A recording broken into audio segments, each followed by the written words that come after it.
सुगंधा के 2 बेटे थे। दोनों ही खूब पढ़े लिखे और होशियार थे। अपने होनहार बेटों के लिए सुगंधा ने बहुएं भी दोनों पढ़ी लिखी ही पसंद की थी। जब तक बड़ी बहू सोना अकेली थी तब तक तो सब कुछ ठीक ठाक ही चल रहा था, लेकिन छोटी बहू लता के आने के बाद तो जैसे घर की सुख शांति को किसी की नज़र ही लग गई। छोटी बहू लता नौकरी पेशा थी, इसलिए सुबह सुबह बड़ी बहू सोना के साथ घर के कामों में हाथ बटाने के बाद वो अपने काम पर चली जाती थी और शाम को 7 बजे के बाद ही घर लौटती थी। माँ जी, ये क्या बात हुई? पूरे 5 साल मैंने घर अकेले संभाला है, लेकिन अब तो लता आ गई है। अब मुझे भी तो थोड़ा आराम मिलना चाहिए ना। लता तो सुबह सुबह सज धज कर मटक कर ऑफिस के लिए निकल जाती है। और तो और, जब से ये लता आई है, देवर जी को तो जैसे अब घर का खाना अच्छा ही नहीं लगता। हर दूसरे दिन बाहर डिनर के लिए निकल जाते हैं। कभी यहाँ घूम रहे हैं, कभी वहाँ घूम रहे हैं। ऐसा लगता है घर में दिमाग खपाने के लिए तो बस हम ही पैदा हुए हैं। अरे बहू, तुम तो बिल्कुल गंवार औरतों वाली बात कर रही हो। ये क्या बात हुई भला? अब तुम बड़ी हो तो जिम्मेदारी तुम्हारे ऊपर ही ज़्यादा रहेगी ना। उसकी अभी नई नई शादी हुई है। अभी थोड़े दिन उन्हें घूम फिर लेने दो, मौज मस्ती कर लेने दो। इसके बाद तो सबको जीवन भर गृहस्थी ही संभालनी होती है। हाँ, माँ जी, देख रही हूँ। जब से ये लता आई है, आप भी बस लता के ही गुण गा रही हैं। बड़ी बहू को तो जैसे भूल ही गई हैं आप। अरे सुना बहू, कोई तुम्हें नहीं भूला। बेकार की बातें अपने दिमाग में रखना बंद कर दो। अरे तुम इतनी बड़ी लिखी समझदार हो, कुछ तो समझदारी दिखाओ।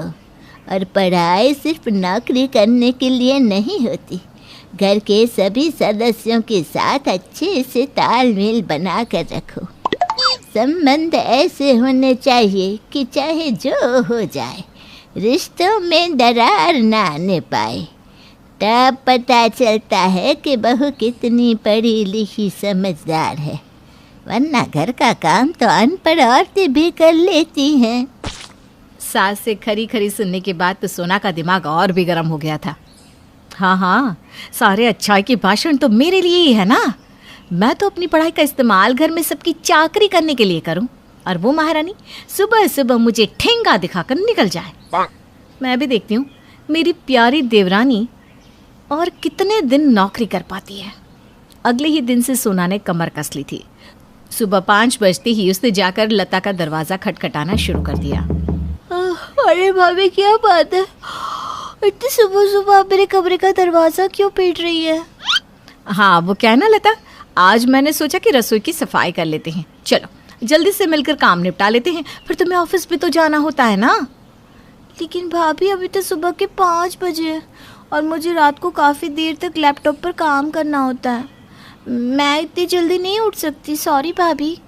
देखो लता, इस तरह से तो घर चलने से रहा। अब तुम्हारी शादी हो गई है, घर के लिए भी तो तुम्हारी कुछ जिम्मेदारी है।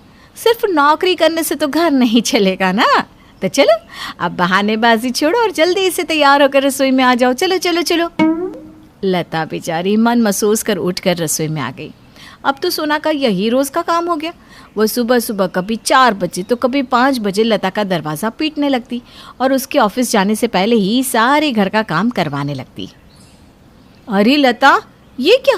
तुमने आधे घंटे में पूरे घर में झाड़ू लगा दी। मैं लगाती हूँ तो 1 घंटे से भी ज़्यादा समय लगता है। ना तो तुम बेड के नीचे झाड़ू मारती हो और ना ही कभी सोफ़ा झाड़ती हो। तुम्हारे जाने के बाद ना मुझे फिर से सब करना पड़ता है। अब बताओ क्या फ़ायदा हुआ? अच्छा चलो, एक काम करो, तुम ना एक बार फिर से झाड़ू लगा लो और बाद में मैं पोछा लगा देती हूँ। भाभी, आप पूरा दिन घर में रहती हैं। आप 1 घंटे में झाड़ू लगाइए या 3 घंटे में, आपके पास समय की कमी तो है नहीं। अब मुझे ऑफिस भी तो जाना होता है। मैं पूरा दिन घर में बैठकर झाड़ू पोछा खींचती रहूँगी तो ऑफिस कैसे पहुँच पाऊँगी? हाय, ये क्या बात हुई? काम करना है तो ढंग से करो वरना मत करो। मुझ पर कोई एहसान तो नहीं कर रही हो? अरे बहू, क्या हो गया? क्यों सुबह सुबह शोर मचा रखा है दोनों ने? देखिए ना माँ जी, भाभी हर समय मुझसे काम को लेकर झगड़ा करती रहती हैं। अब अगर भाभी दिन भर में काम करती रहती हैं तो मैं भी तो ऑफिस में काम करने जाती हूँ। मैं क्या वहाँ पूरा दिन आराम करती हूँ? अरे सुना बहू, क्यों बात का बतंगड़ बना रही हो? सुबह शाम तो लता तुम्हारी काम में मदद करती है, फिर क्या समस्या है? हाँ हाँ माँ जी, अब तो आपको भी हर बात में मेरी गलती ही नजर आती है। ये कल की आई लड़की 4 पैसे क्या कमा कर लाने लगी, आप सबने तो जैसे मेरी तरफ देखना ही छोड़ दिया। तो ठीक है ना, मैं भी कोई इस घर की नौकरानी नहीं हूँ। इतना कहकर सोना पैर पटकती वहां से अपने कमरे में चली गई। अगली सुबह 7 बज गए थे, लेकिन सोना बहू अपने कमरे से अभी तक बाहर नहीं निकली थी। लता अकेली ही रसोई में खाना बना रही थी। अरे लता बेटा, सोना अभी तक कमरे से बाहर नहीं आई क्या? तुम अकेले कैसे सब काम निपटा पाओगी? सास सोना को बुलाने के लिए उसके कमरे में जाती है तो देखती है सोना तो माला लेकर भगवान का जाप करने में लगी हुई है। अरे बेटा, सुबह सुबह का काम का समय होता है और तुम यहाँ बैठकर माला जप रही हो। मतलब तुम्हारे पूजा करने से हमें कोई दिक्कत नहीं, लेकिन लता का ऑफिस जाने का समय हो रहा है। अभी थोड़ा तुम उसका हाथ बटा देती तो अच्छा रहता। माँ जी, मैंने व्रत लिया है कि अब से मैं 100 माला किए बिना पूजा से नहीं उठूंगी। सासू माँ तो सोना की सारी चालबाजी समझ रही थी। वो ये जानती थी कि सोना ये सब लता को परेशान करने के लिए ही कर रही है। बहू, तुमसे ऐसी उम्मीद नहीं की थी मैंने। खैर छोड़ो। थोड़ी देर बाद जब सारा खाना बनकर तैयार हो गया तो सोना अपने कमरे से बाहर आई और अपने पति का टिफिन पैक करके उनको दे दिया। लता सब देख रही थी। अब तो वो रोज़ ही सुबह 4:30 बजे उठती, पहले जल्दी जल्दी सफाई करती, फिर खाना बनाती। जब सब कुछ बनकर तैयार हो जाता तो जेठानी सोना चुपचाप आकर अपना और अपने पति का खाना लेकर वापस कमरे में लौट जाती। शाम के समय भी जब छोटी बहू लता सबके खाने के बाद बर्तन धोने के लिए रसोई में जाती तो सोना जूठे बर्तनों का ढेर लगा देती। एक के बाद एक सोना बर्तन लाकर उसके आगे पटकती रहती और लता देर तक बर्तन धोने में उलझी रहती। कुछ दिनों तक तो ऐसे ही चलता रहा। लता देर रात तक रसोई के काम समेटने में लगी रहती और सुबह भी जल्दी उठती। नींद पूरी ना होने के कारण अब लता को दिन भर थकान महसूस होती रहती। माँ जी, मैं सोच रही हूँ कि नौकरी से रिज़ाइन कर दूँ, मुझसे मैनेज नहीं हो पा रहा है। अरे लता बेटा, ऐसा क्यों सोच रही हो? इतनी अच्छी नौकरी है तुम्हारी, हर किसी को थोड़ी ना मिलती है। माँ जी, मैं रात के 11 बजे तक रसोई में लगी रहती हूँ। भाभी ने तो रसोई में आना ही छोड़ दिया है। अकेले पूरे घर का काम करना और फिर उसके बाद ऑफिस जाना मुझसे नहीं हो पा रहा है। भाभी से कुछ कहो तो घर में झगड़े होते हैं। इससे तो अच्छा यही है कि मैं नौकरी छोड़ दूँ और घर संभालूँ। वही तो सोना बहू चाहती है कि तुम नौकरी छोड़कर घर में बैठ जाओ। तुम नौकरी नहीं छोड़ोगी। अब मैं सोना को समझाती हूँ। अगले दिन सुगंधा अपनी दोनों बहुओं को अपने पास बुलाती है। सोना, लता चाहती है कि वो जॉब छोड़कर अब घर पर रहे। तुम्हारा इस बारे में क्या ख्याल है? ये तो बहुत अच्छी बात है माँ जी। शादी के बाद घर गृहस्थी सबसे ज़रूरी होती है। अगर लता की जगह तुम्हारी अपनी बहन होती तो भी तुम यही कहती बड़ी बहू। सोना बेटा, मैं अपने दोनों बेटों के लिए पढ़ी लिखी बहुएं चाहती थी। मैंने तुम्हें कभी नौकरी करने से नहीं रोका। घर पर रहना तुम्हारा अपना फैसला था। जिस दिन लता शादी करके यहाँ आई, मैं देख रही हूँ तुम हर छोटी छोटी बात पर बखेड़ा खड़ा कर रही हो। ऐसी कोई बात नहीं है माँ जी, बल्कि जिस दिन से आपको कमाने वाली बहू मिली है ना, आपकी इस घरेलू बहू की कोई कीमत नहीं रही इस घर में।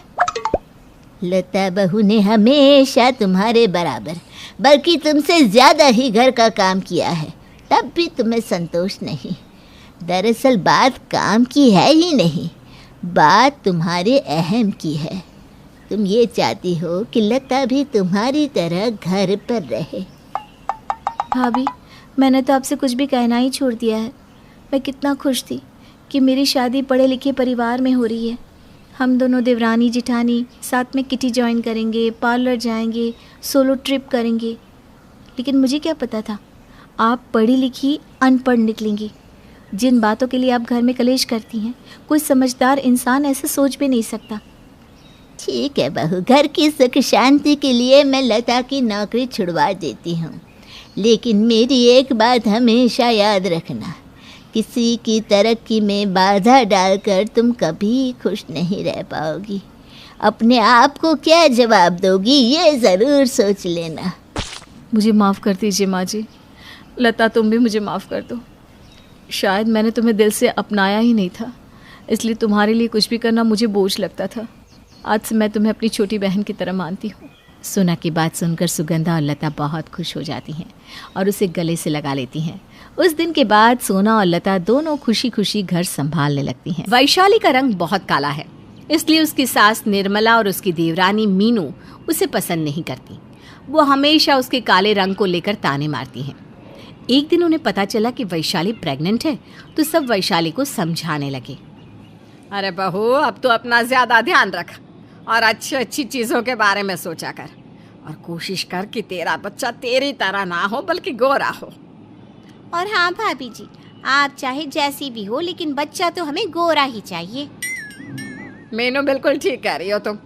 अगर वैशाली तेरा बच्चा तेरी तरह हुआ ना, तो उसे तो गोद में लेने का मन भी नहीं करेगा।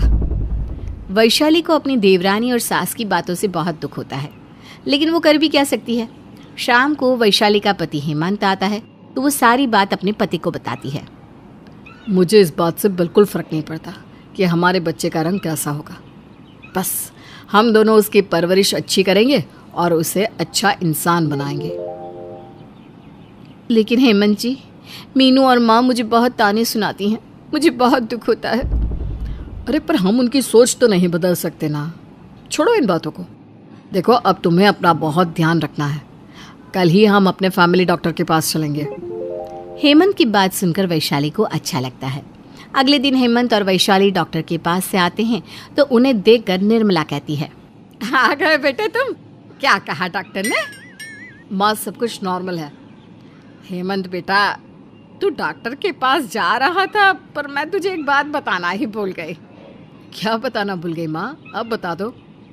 देख हेमंत, अगली बार तू जब भी डॉक्टर के पास जाए ना, तो उससे ये ज़रूर पूछ लेना कि अगर बच्चा गोरा चाहिए तो उसके लिए क्या करना पड़ेगा, और हाँ, उसकी कोई दवाई भी आती है तो वो याद से दे दे हमें। माँ, कैसी बात कर रही हो आप? ऐसी कोई दवाई नहीं आती। आप अपनी सोच बदलो माँ, और आज के बाद मुझसे ना इस तरह की बातें कभी मत करना। बेटा, तो मेरी बात कान खोल कर सुन ले। तू बीवी तो तू काली ले आया, लेकिन बच्चा मुझे गोरा ही चाहिए, चाहे इसके लिए मुझे कुछ भी करना पड़े। माँ, आपका कुछ नहीं हो सकता। समझ में नहीं आता कि आपकी सोच बदलने के लिए मैं क्या करूं। हेमंत गुस्से से वहां से चला जाता है, लेकिन निर्मला बड़बड़ाती हुई रह जाती है। अपनी सास को इस तरह गुस्से में बोलते देख मीनू पूछती है, क्या हुआ माँ जी? आज तो आप बहुत गुस्से में लग रही हो। अरे छोटी बहू, देख तो सही अपनी जेठ की बातें। मेरी सोच बदलने की बात कर रहा है। अरे अपनी बीवी को तो देखे कि कैसी है वो। अगर मेरा पोता भी ऐसा ही हो गया काला कलूटा, तो क्या करूंगी मैं? माँ जी, क्या करूँ, ये सोच सोच कर मुझे भी रात भर ना नींद नहीं आती। वैसे भी खानदान में जिठानी जी के काले रंग को लेकर बहुत बातें सुननी पड़ती हैं। अगर ये बच्चा काला हो गया तो और भी ज़्यादा हंसी बनाएंगे सब हमारी। देख बहू, अब ना तुझे ही कुछ करना होगा। तेरी काली जिठानी का बच्चा गोरा ही होना चाहिए। तू बस साये की तरह उसके साथ रह और वो सब कर जिससे बच्चा गोरा हो सके। ठीक है माँ जी, अब तो जिठानी जी खुद भी बोलेंगी ना, तो भी मैं उनका पीछा नहीं छोड़ूंगी। अब मीनू ने इस पर रिसर्च करना शुरू कर दी कि उसकी जिठानी का बच्चा गोरा कैसे हो सकता है। वो मैगजीन पढ़ने लगी, इंटरनेट पर सर्च करने लगी। इसके अलावा वो अपने दोस्तों, रिश्तेदारों, पड़ोसियों से बातें करने लगी। उसके बाद मीनू ने अपनी जिठानी को टॉर्चर करना भी शुरू कर दिया। एक दिन मीनू वैशाली के कमरे में गई। अरे मीनू, तुम इस समय मेरे कमरे में क्या कर रही हो? भाभी, मैं आपके कमरे में ये बड़ी सी तस्वीर लगाने लाई थी। पर तुम मेरे कमरे में ये बड़ी सी तस्वीर क्यों लगा रही हो?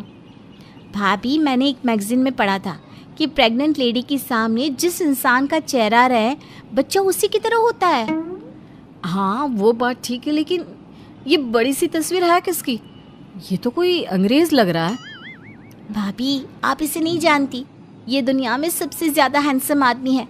इसका नाम टॉम क्रूज है। ये हॉलीवुड का एक्टर है और देखो तो सही कितना गोरा है ये।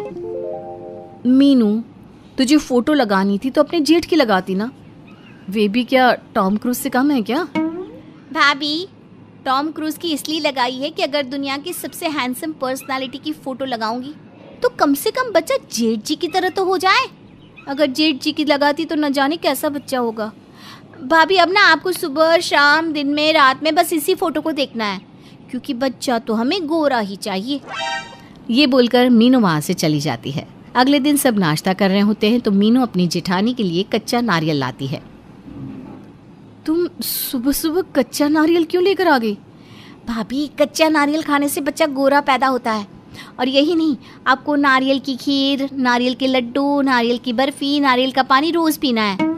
लेकिन मीनू, रोज नारियल खा खा कर वैशाली बोर नहीं हो जाएगी क्या? तो चुप कर हेमंत, मीनू बहू बिल्कुल ठीक कर रही है। अब मीनू वैशाली को रोज कभी नारियल की खीर, कभी नारियल के लड्डू, कभी नारियल की बर्फी तो कभी नारियल का पानी पिलाती। इस सब से दुखी होकर वैशाली ने मीनू से कहा, मीनू देखो, ये सब ना मैं रोज रोज नहीं खा सकती। मैं रोज केसर वाला दूध तो पीती ही हूँ। भाभी जी, सिर्फ केसर वाले दूध से काम नहीं चलेगा। अगर आपको गोरा बच्चा चाहिए तो आपको ये सब खाना ही पड़ेगा। मुझे नहीं चाहिए गोरा बच्चा, वो तुम्हें चाहिए ना। मेरा बच्चा कैसा भी हो मुझे मंजूर है। वैशाली ये बोलकर वहाँ से चली जाती है। इसी तरह एक दिन वैशाली टीवी देख रही थी, तभी मीनू वहाँ आकर टीवी बंद कर देती है। मीनू, तुमने टीवी क्यों बंद कर दिया? भाभी, छोड़िए ना इस टीवी को। ये देखिए, मैं आपके लिए नई मैगजीन लाई हूँ। इसमें बच्चा गोरा कैसे हो उसकी कुछ टिप्स लिखे हैं, अब पढ़िए तो। और इसे सिर्फ पढ़ना ही नहीं है बल्कि इसे फॉलो भी करना है। मीनू, मैं टीवी पर अपने फेवरेट एक्टर सलमान खान की मूवी दबंग देख रही हूँ, मुझे देखने दो ना। और अपनी ये फालतू की मैगजीन लेकर जाओ यहाँ से। भाभी जी, सलमान खान तो मुझे भी बहुत पसंद है, लेकिन दबंग मूवी में फाइट सीन है जो बच्चे के लिए अच्छा नहीं है। छोड़ो ना इस मूवी को, आप ही मैगजीन पढ़ो। वैशाली गुस्से से वहाँ से चली जाती है। अब वैशाली की डिलीवरी के दिन जैसे जैसे करीब आ रहे थे वैसे वैसे उसकी टेंशन बढ़ती जा रही थी। एक दिन हेमंत वैशाली का उदास चेहरा देखकर कहता है, क्या हुआ वैशाली, बहुत परेशान लग रही हो? मैं क्या करूं हेमंत जी, माँ और मीनू मुझे अपनी मर्जी से कुछ भी नहीं करने देती। मैं इन दोनों के इस बर्ताव से तंग आ गई हूँ। कभी कभी तो सोचती हूँ कि अगर मेरा बच्चा काला हो गया तो क्या होगा। अरे वैशाली, तुम इस बारे में कुछ ज़्यादा ही सोच रही हो। हमारा बच्चा जैसा भी हो बस स्वस्थ होना चाहिए। चलो टेंशन ना लो और आराम करो। दोनों बात कर ही रहे थे कि वैशाली दर्द से चिल्लाने लगी। हेमंत उसे जल्दी से अस्पताल ले गया। थोड़ी देर बाद वैशाली ने एक बेटे को जन्म दिया, लेकिन निर्मला और मीनू के सपने पर तब पानी फिर गया जब उन्होंने बच्चे का चेहरा देखा। माँ जी, ये तो काला है। कितनी मेहनत की थी मैंने, लेकिन कोई फायदा नहीं हुआ। क्या क्या नहीं किया मैंने भाभी के लिए। बिल्कुल अपनी माँ पर गया है। काश मेरे बेटे पर जाता ये बच्चा। अब तो दुनिया वाले और भी ज्यादा मजाक बनाएंगे मेरा। माँ, मीनू, आप दोनों को शर्म आनी चाहिए। इतने छोटे बच्चे के लिए ऐसी बातें कह रही हैं। कमी मेरी बीवी और बच्चे में नहीं बल्कि तुम दोनों मानसिक रूप से बीमार हो। अपना इलाज कराओ। तुम दोनों ने ये जानने की कोशिश भी नहीं की कि वैशाली कैसी है, बच्चा कैसा है। तुम्हें तो बस ये जानना है कि उसका रंग कैसा है। काला है तो क्या हुआ, ये मेरा बच्चा है। मैं इसे बहुत अच्छी तरह से पालूंगा, इसे एक अच्छा इंसान बनाऊंगा। और आज के बाद आप दोनों मेरे बच्चे के आसपास भी नहीं भटकेंगी। हेमंत की बात सुनकर मीनू और निर्मला वहाँ से चली जाती हैं। हेमंत अपने बच्चे को गोद में उठाकर बहुत प्यार करता है। अमिता और सुनीता आपस में देवरानी जेठानी होती हैं। शादी के कई साल बाद भी अमिता को कोई औलाद नहीं होती, लेकिन शादी के 1 साल में ही देवरानी सुनीता को एक प्यारा सा बेटा होता है। अरे सुनीता, तू तो सीधी है। क्या सारा दिन अपने बच्चे को उस अमिता की गोद में डाली रहती है। देखती नहीं, खुद का बच्चा तो है नहीं। अरे कहीं तेरा बच्चा भी। कैसी बात कर रही है माँ जी, अभी उनकी शादी को भी तो सिर्फ 5 साल ही हुए हैं। कई लोगों को तो 10-10 साल बाद भी बच्चे होते हैं। सास को सुनीता की बात अच्छी नहीं लगती। वो अमिता के पास जाती है। देख अमिता, घर का काम कराकर सुनीता का एक तो छोटा बच्चा, वो बेचारी घर को चिराग भी दे और सारा दिन किचन में खटती रहे, और ऊपर से तू आराम करे। दीदी, खाने में क्या बनाना है दोपहर को? मैं किचन में जा रही हूँ। अरे नहीं नहीं, मैं हूं ना, मैं खाना बना लूंगी। अरे खाना आप बनाएंगी तो मुन्ने को कौन पकड़ेगा? अरे तू पकड़ेगी, मैं पकड़ूंगी? भाई माँ ही तो मुन्ने को पकड़ती है। तू काम करे और ये मुन्ने के नाम पर आराम। अरे नहीं नहीं माँ जी, मैं माँ हूँ माना, लेकिन अमिता दीदी का प्यार भी कम नहीं है। सारा दिन भी नहीं खिलाएंगी तो रात को नींद नहीं आएंगी इन्हें। अरे तो दूसरे की औलाद तो दूसरे की होती है ना। ला अमिता, मुन्ने को मुझे दे दे। लेकिन जैसे ही मुन्ने को सास गोद में लेना चाहती है, वो उनके पास जाने से इनकार कर देता है। अरे काला जादू कर दिया है इसने, बच्चा किसी के पास आ ही नहीं रहा है। भाई माँ, इसे काला जादू नहीं प्यार कहते हैं, जो दीदी मुन्ने से करती हैं। अरे हाँ हाँ, हम तो दुश्मन है ना इसके, जो ये हमारे पास नहीं आ रहा है। अरे सगी दादी हूँ मैं, पूरी की पूरी कोठी इसी के नाम कर जाऊंगी। अब बोल, अब भी प्यार है क्या इससे? अमिता को सास की बात पर गुस्सा आ जाता है। वैसे भी माँ जी, पूरे घर में यही एक चिराग है, तो आप इसे दे या ना दे, सारा कुछ इसी का है, चाहे वो मेरा भी क्यों ना हो। हाँ, अभी तो बड़ी जबान चल रही है, लेकिन जब घर पूरा इसके नाम होगा ना, तब पता चलेगा। अमिता और सुनीता दोनों ही मिलजुल कर रहती थी, इसलिए सास की बात का दोनों को ही बुरा ना लगता। मिलजुल कर काम करती और हंस खेल कर रहती। अरे बेटी, तेरी दोनों भाभियों ने तो मुझे साइड कर रखा है। अरे दोनों में इतनी पड़ती है कि मुझे तो डर लग रहा है, कहीं एक दिन ये दोनों मेरी बात मानने से इनकार ही ना कर दे। अरे तो खेल खेलो और दोनों को अलग कर दो, इस पे कौन सा गणित लगाना है माँ? हाँ हाँ, ये तो है, चल देख लेती हूँ मैं।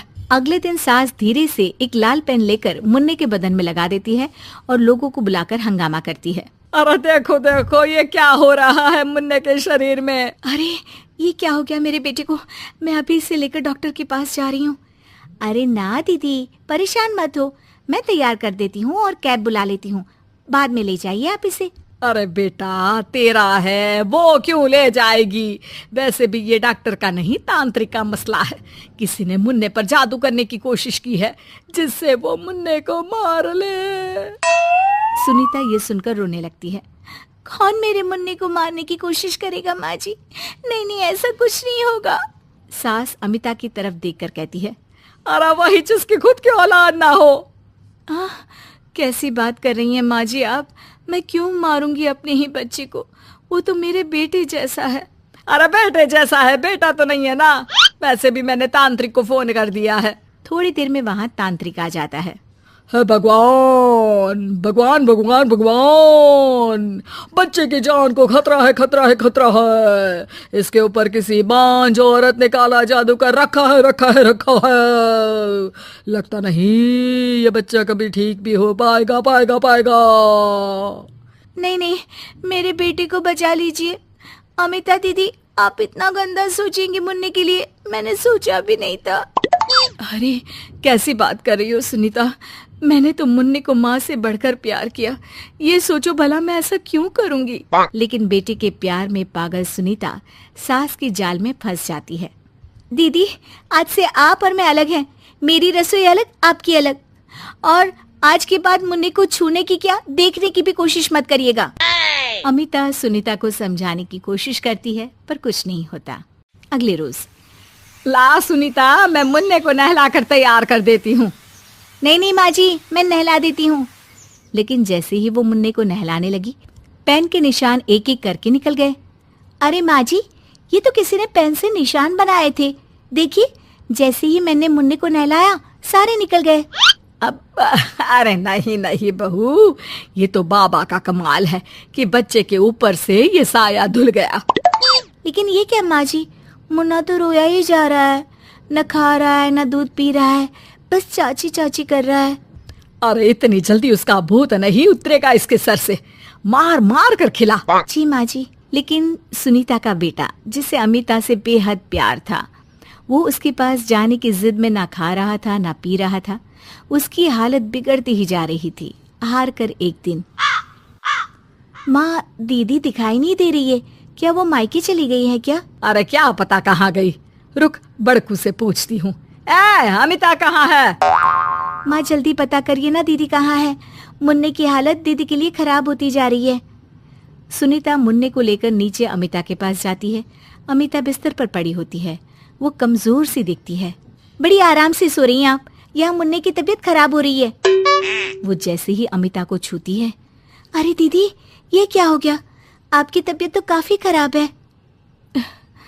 मुन्ने के बिना मैं नहीं रह सकती सुनीता, मैं उसके बिना नहीं रह सकती। मैं कसम खाकर कहती हूँ, मैंने मुन्ने को मारने की ऐसी कोई कोशिश नहीं की। मैं तो खुद मुन्ने के बिना मर जाऊंगी। मुन्ना आप ही का तो है दीदी, मुझे माफ कर दीजिए। ये पकड़िए अपना बेटा।